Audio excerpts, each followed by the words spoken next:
So today we're going to dive into emotional eating triggers, what's really behind your urge to eat. So if you're new here, welcome. My name is Michelle. I'm a certified holistic nutritionist specializing in emotional eating. So if you ever find yourself reaching for food when you're not physically hungry, this can really indicate that you're an emotional eater. So emotional eating is a coping mechanism. It's something we would have developed when we were really young in order to deal with our discomfort, our distress, our uncomfortable emotions.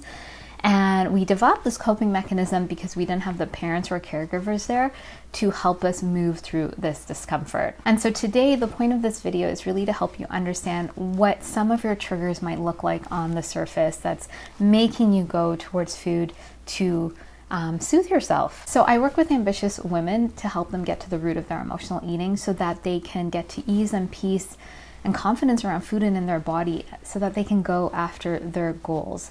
And so by the end of today's video, I want to share with you and give you an awareness of what triggers look like for emotional eating and how you can get to the other side of this pattern.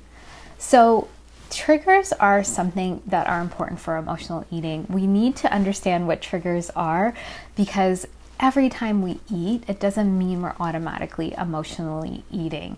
And so there are different things in our lives that can trigger us, make us feel this urge to go towards food. And it might not be clear to you or a parent, and you might not know what's the predecessor to this, but today I'm going to share a few examples that might help you gain a few ahas. Just full disclaimer, each individual person is going to have their own unique triggers. And when I'm working with clients, we find their individual triggers, we're observing their pattern in a lot more detail. So a lot of the times when I'm working with ambitious women, they are very stressed and overwhelmed. And when they are operating in this really sort of stressful way, stress impacts emotional eating. It automatically shifts our state and our body to fight or flight. It impacts our mood, and this can trigger emotional eating because it's dysregulating our nervous system. And so we go towards food in an effort to soothe and calm ourselves because this is what we learn from a really young age. Another way that I see emotional eating being triggered is having unprocessed emotions. So we might have an emotion come up and we automatically deem, oh, I shouldn't be bothered, this is too small, and we kind of flick it away. And what happens is that we are not processing that emotion, we're not actually moving through it. And so that discomfort, that emotional charge lives in our body and it's uncomfortable.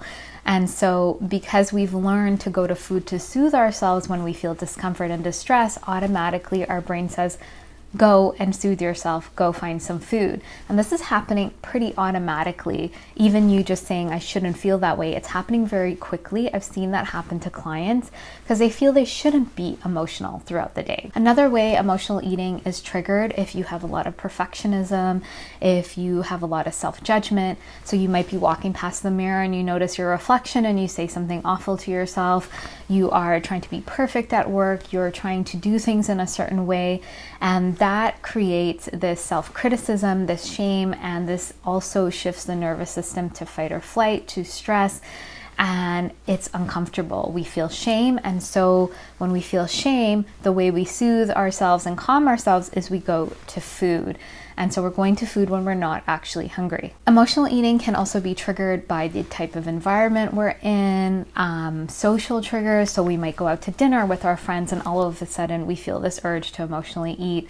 You know, we feel this discomfort, something wasn't said in a certain way, or we're at work and we're being treated a certain way. This triggers emotional eating. And you just might feel this discomfort and want to go to food, and you don't really know what's happening under the surface. And so the last point that I see, and really is hitting the nail on the head, is that emotional eating can be triggered by childhood trauma. So unprocessed emotions from childhood. And honestly, at the root of even some of the other triggers that I've shared with you, if we go back and we get into this root, it's kind of creating these situations in our life. And so these unprocessed emotions, these traumas, when they're triggered in our day-to-day life for whatever reason, they are making us go to food to soothe ourselves. And so I just want to say that these triggers that I've mentioned, they're what I commonly see, and really we are taking your triggers and going all the way back to the deepest root so we can resolve it. The first step is always to recognize your triggers.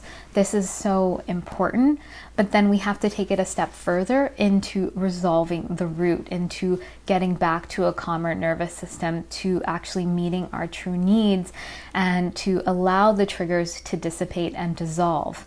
This is not about avoiding these situations. It's not about avoiding your triggers. It's about using them as the gateway to get into the root of your pattern. And so one of the ways to do that is really to discern true from emotional hunger. And so I have a free guide called What Are You Truly Hungry For? And in that guide, it's going to show you how to discern true from emotional hunger and to give you a few journal prompts to start seeing how you are particularly triggered into your emotional eating. And so the next step after that really would be to learn the tools to start getting into the root of this pattern, to start meeting your deeper emotional needs, to start regulating your nervous system, to start having more compassion for yourselves, and to really pull out that root so it's no longer about you going to food to soothe. You're meeting your true needs. And so if you're looking to resolve your emotional eating from the root, I would love to invite you to find out more about the Emotional Eating Evolution Program. This is my 12-week container. In that container, you have access to the step-by-step process, to office hours, support, one-to-one sessions, and guidance to get into the root of this pattern, to learn the tools to start shifting this on a body level, to shifting your nervous system, regulating your nervous system, meeting those deeper emotional needs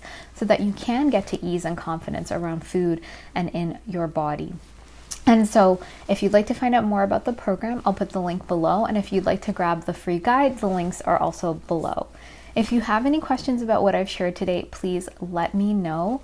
Please be sure to like and subscribe and leave a comment if you have any questions or ahas below. I look forward to sharing more with you, and I hope you have a great day.